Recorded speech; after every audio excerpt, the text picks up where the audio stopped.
got another clapper. Oh, all right. We got another clapper. Now action for real. We're official. It's a crime scene. Or it will be. All right. Welcome to another episode of Behind the Wheel. This week we're going to do a little something different. As you can tell, I'm already different. We're not going to talk about anything auto-related or anything like that.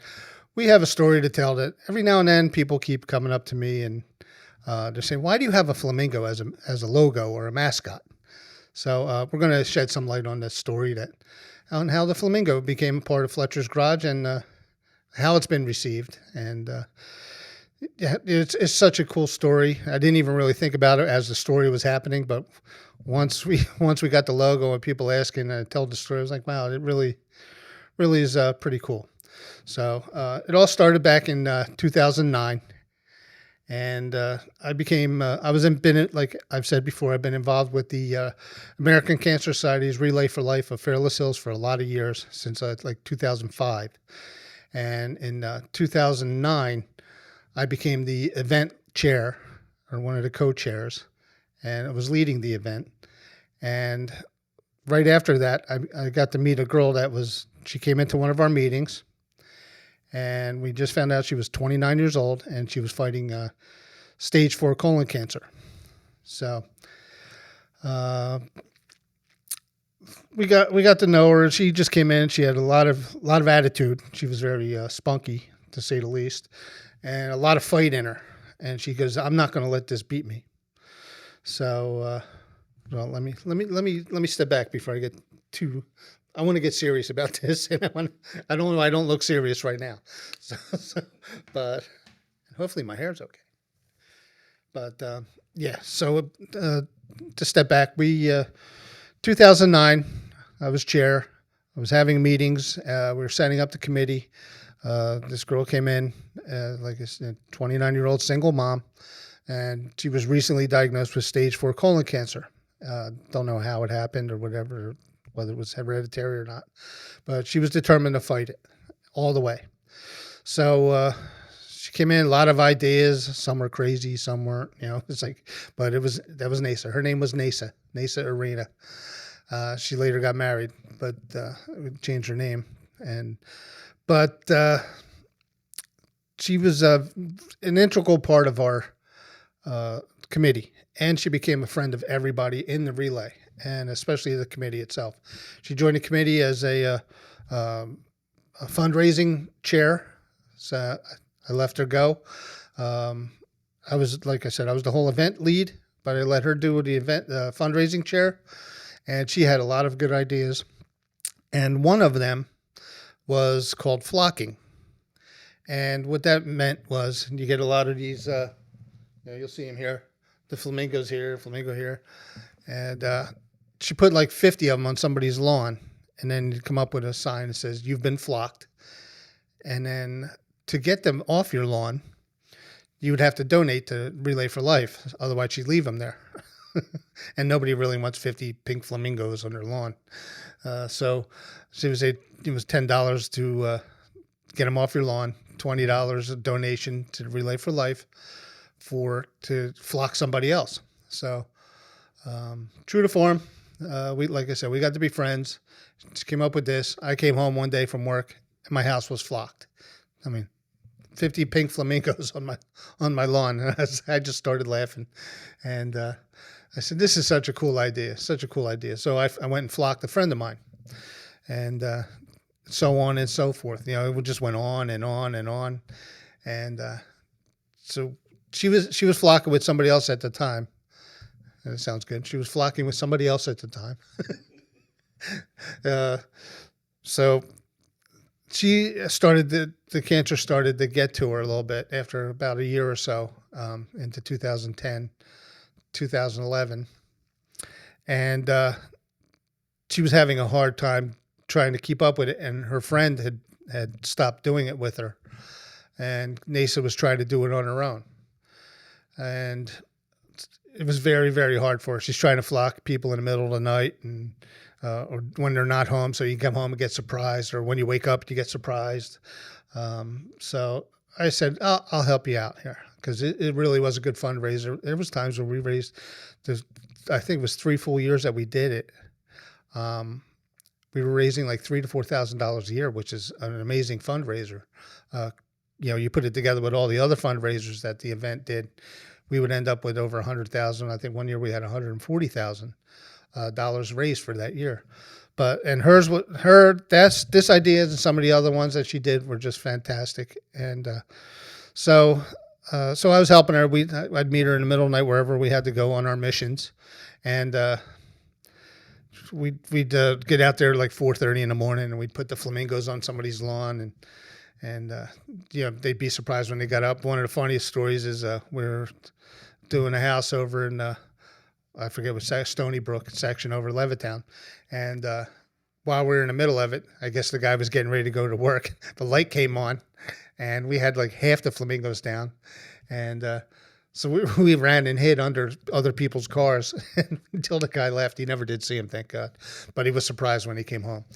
So that was funny. We're like giggling. She's hanging under one car, and I'm under another car. We're laughing, and another story is we accidentally she gave me the wrong address for a house after I started doing it, and we flocked the wrong house. So the lady called Mason and said, "You put all these," because her name was on the thing. "You put all these flamingos on there." And she called me and she goes, "You put them on the wrong house." I said, "That's the address you gave me." So I went over and I started taking them off and apologized to the lady. She goes, "You know what? This is really cool." She ended up donating $50 to the Relay for Life. So everybody got it. Over time, I've had to replace flamingos because some people have stolen them. And at one point, I had 100 flamingos that I was doing. Then as she got sicker and sicker, I ended up taking the fundraiser over myself. Because she couldn't get out, couldn't get up. And one thing she did do, what she was able to do was we tried to keep the notoriety out for the Relay for Life. So she would dress up as the flocking queen, and you'll see the pictures that her in her uniform. She had like a flamingo apron and all that stuff, and I was known as the God Flocker. I had a fedora, zoot suit with a big pink flamingo hanging off me, and we'd go through the parades and trying to get notoriety for the Relay for Life, and everybody that saw us, being we looked ridiculous yet cool, would come in and check out our Relay for Life, and we were building it up that way. So, we, like I said, we did that pretty much I did, from start to finish. It was like a 3-year campaign that we did. She was involved with it for about a year and a half before she got very sick and had to in and out of hospitals and couldn't do it. So I did it, and then I was able to pick up and keep it going for her while she was in the hospital fighting all the bouts that were coming up and doing all the testing. And she got involved with other things with the Relay for Life because, like I said, she fought all the way to the end. I mean, fought. Her and her sons, she fought for her sons. They were very supportive, great kids, turned out to be great young men. Unfortunately, she passed away in December of 2012 from the cancer. Like I said, and then I said before, she fought all the way till the end. I mean, to the day that she passed. I mean, she fought and fought, and so I tried to keep the fundraiser going with the flamingos I did have left, but it really wasn't working out the way it was before, and I kind of lost a little bit of the passion for it without her. So I redirected my energies to other fundraisers, and so in 2013 I opened up a car wash at my shop, not where I'm at now, but the shop I was at previously. And we called it Fletcher's Car Wash. And I'm like, well, car wash. There's a bunch of car washes over by me. And I said, what would be a good logo, mascot type of deal? And a friend of mine said, why don't you use a flamingo? Because they deal with water and all that stuff. And then it was like, ding. I was like, wow, that would it goes with me, with the flamingo and the Godflocker, and I could pay a tribute to NASA with all the stuff that she did for relay and use the flamingo. And so we did that, and we designed the whole car wash around flamingos, the colors, and everything like that. And nobody knew it as Fletcher's Car Wash; they knew it as the Flamingo Car Wash, which was really cool. And I had that for a couple of years, and ended up moving out of there for other reasons. And so I was changing my name from the business I had before. I was reopening and redesigning myself, reimagining myself. And I said, well, everybody knew me as Fletcher's Car Wash. I'm just going to change my business to Fletcher's Garage. And I think I'll keep the Flamingo because everybody, we thought that was cool. A lot of people think, like, what does a flamingo have to go with a garage? It has nothing to do with turning wrenches or anything like that. But that is the story of it, and I'm glad to carry it on. And I'm glad when people ask. I'm always happy to explain this story. Hopefully, we can get this out here in a little more people, because it really is a good story. And I'm still involved with the Relay for Life of Fairless Hills, and don't have any plans on stopping. We've been raising a lot of money over the years, and fought a lot of cancers, and a lot of the research that from what NASA did and what we've been doing as a whole for the whole years that I've been in there, 20 years about, we've raised almost $2 million.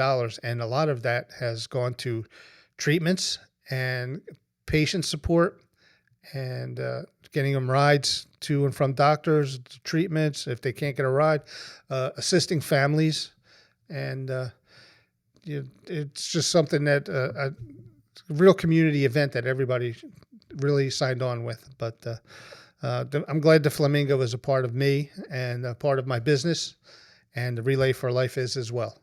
So I want to thank everybody for indulging me on this, and I want to thank NASA for giving us the idea and carrying us on, and hopefully her spirit lives on with us. So thank you, everybody.